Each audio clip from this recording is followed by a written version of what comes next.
Hello, everyone. Welcome to the News Browse News broadcast. CTV News reports that British Columbia has received its latest credit downgrade, with Standard & Poor's lowering its rating to A from A+, following Moody's recent downgrade to AA1. This marks the fifth downgrade by S&P since 2021, prompting economist Jairo Uni's policy director at the Business Council of BC to state that it signals something wrong with the province's finances. Unis warns that each downgrade forces the government to allocate more funds to interest payments, diverting crucial resources away from essential infrastructure and services. He emphasized S&P's concern over BC's sizable deficits and perceived lack of a credible, urgent plan to address the projected $13.3 billion deficit. This financial instability, he explains, will discourage companies from investing in the province, affecting decisions on new facilities and hiring. While Premier David Eby acknowledged the Moody's downgrade last month, he asserted his government's very clear choice to prioritize British Columbians over budget cuts to satisfy credit rating agencies. Eby also pointed to an expected $50 billion in final investment decisions in energy, LNG, and mining sectors, although Unis noted that the fiscal benefits from these projects would not materialize until the 2030s. Global News reports that Transport Canada is actively seeking feedback from Canadians regarding the increasing intensity of vehicle headlights and the glare they produce. Many drivers, including long-haul trucker Bill Fries, find these modern LED lights extremely bright and intense, often necessitating specialized eyewear to reduce blinding effects. Vehicle lighting expert Daniel Stern explains that contemporary headlights emit more light, have wider beam patterns, are becoming smaller, and appear bluer. He highlights that this blue-white light significantly increases discomfort glare by 50 to 60% compared to warmer light.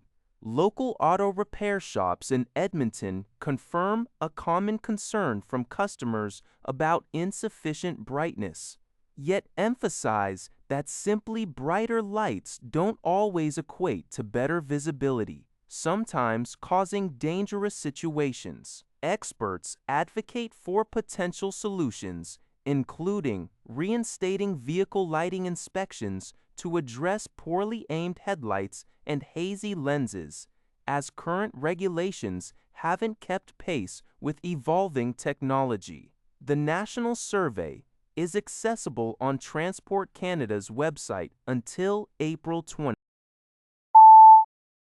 According to Fengwan, AI company Anthropic has announced that its annualized revenue has exceeded $30 billion, marking a significant increase from $9 billion at the end of 2025. To support its rapid business expansion, the company has confirmed partnerships with Broadcom and Google to scale its AI computing power.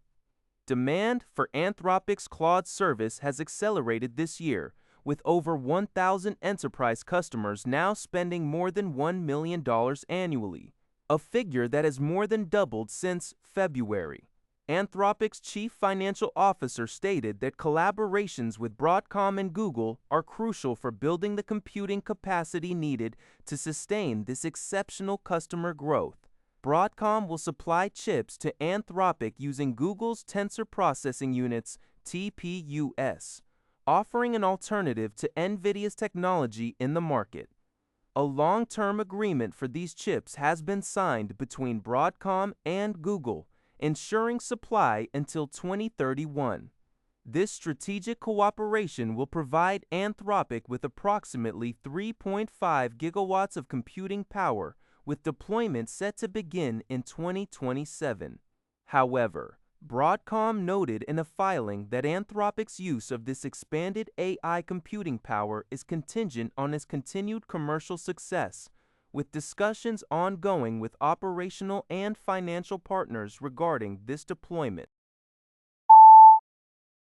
Chinese artificial intelligence models have outpaced their U.S. counterparts in global token consumption for the fifth consecutive week. According to data from OpenRouter, global weekly usage of Chinese AI models reached 12.96 trillion tokens, a 31.5% week-on-week increase, while U.S. models saw 3.03 trillion tokens, rising by only 0.76%.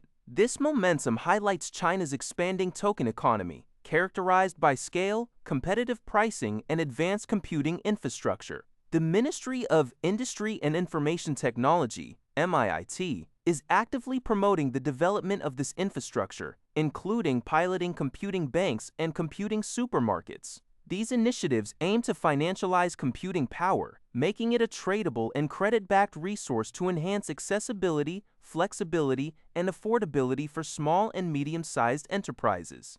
By 2028, China seeks to establish a broadly accessible computing service system across at least 10 major industry categories for SMEs. This news comes from China Daily.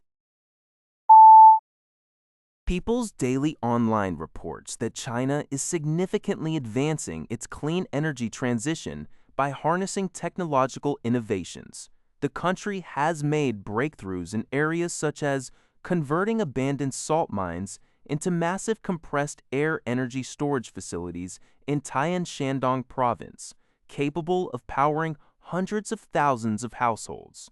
China also independently developed the world's largest 26-megawatt offshore wind turbine, setting new global records and efficiently generating substantial clean electricity. Furthermore, commercial underwater data centers powered by offshore wind farms have begun operation in Shanghai, linking computing demand with renewable energy supply and reducing carbon emissions. By 2025, renewable energy installations accounted for over half of China's total installed capacity, providing strong momentum for global clean energy efforts. China has pledged to reduce net greenhouse gas emissions by 7 to 10% from peak levels by 2035. Beyond its borders, Chinese companies are sharing their cost-effective and scalable clean energy solutions, drawing significant attention at events like the Solar and Storage Live Africa 2026 exhibition, and aiding other nations, particularly in Africa, in their energy transitions. That's all for this video. Thank you for watching. See you in the next video.